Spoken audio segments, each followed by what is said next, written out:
वारली पेंटिंगचं एक कपडा आवडला होता म्हणून मी हे ऑर्डर केलं होतं. ऑनलाईन ऑर्डर केलेलं आहे आणि कपडा खूप सुंदर आहे, प्युअर कॉटनमध्ये आहे आणि सध्या थंडी चालू झालेली आहे. तर असे हे कॉटनचे कपडे किंवा असे हे थोडेसे खादी वर्कमध्ये असतात. पूर्ण खादी कॉटन नाही आहे, पण कॉटनमध्ये हलकाशी खादी कॉटन आहे असं मला वाटतंय.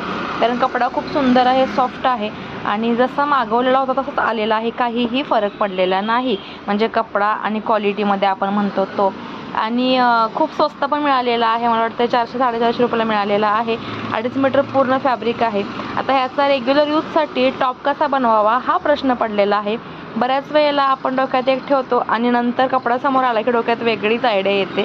सो तुम्हाला असं वाटत असेल की या कपड्यामध्ये किंवा या फॅब्रिकमध्ये वारली पेंटिंगमध्ये टॉप कोणता चांगला जाईल रेग्युलरसाठी, ते तुम्ही मला कमेंट सेक्शनला सांगू शकता की तुमच्या आयडियाने सुद्धा मी हा टॉप एकदा शिवून पाहते की कोणता